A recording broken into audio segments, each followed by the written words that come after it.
In this Cloud Solution Architect Career Series, I've been doing small videos for all of you. And one of the questions which I received in one of the video comment section is that do I need to know programming or scripting to be able to become a cloud solution architect? I thought it is good time to address that. Now, I have some point of view, but people may differ my point of view depending on the kind of role they're playing. So let's hear from me.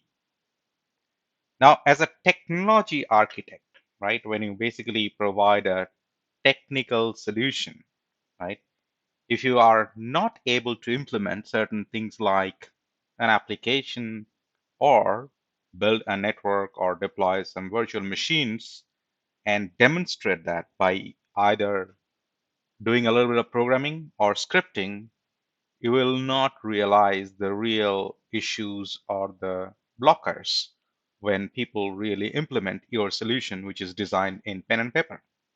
Now, that basic understanding and definitely hands on understanding and hands on comfort will help you get more confidence when you talk about your solution.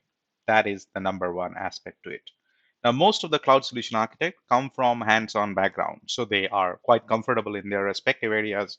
So I'm not talking about that, but you need to keep learning newer technologies. For example, when I joined this cloud solution architect, Terraform was not there in the picture, at least for me and the projects I was working on, but eventually got picked up.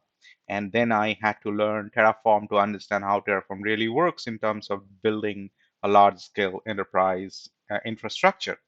Similarly, we started Azure with ARM template. In the ARM, it was very complicated, and then we still deployed the ARM template. However, in that sense, we kind of could not match with the speed of the complexity how ARM was handling.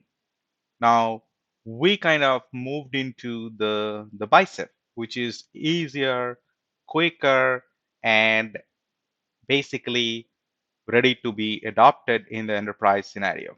So the bicep really helps us in those large scale enterprise deployment where it's still picking up because it's new. So we are learning bicep. So you need to keep learning, and I'll focus on learn, unlearn, and technology you need to pick up, and you need to work towards understanding newer things. So we'll talk about that later. But for your understanding, it is important that you at least have the basic comfort on certain technology. Now, when you have the basic understanding of a programming language, let's say Python or Node.js or .NET Core, then you will be able to read the code. Sometimes you need to go through the source code to see what is the issue here or whether it could be deployable. Sometimes you do the review. So it is also part of the role. So you will be able to interpret. If you don't know how to write .NET code, and if someone asks you to do an application migration and as part of that application assessment process, you do a code review, you will be clueless what is there, but then you need to ask for help. If you can do it by yourself, nothing better than that.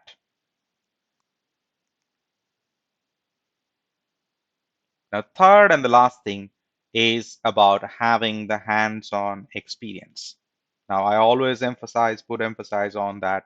You can read n number of articles, you can read thousands and millions of words, but the moment you do something by yourself on your own environment, on a customer environment, on a test playground, you get a lot more confidence. Writing a one-page code or script is equivalent to 100-page article reading. That's how impactful it is. So don't lose your touch on technology. Always try to do things by yourself before you suggest it to your end user, right?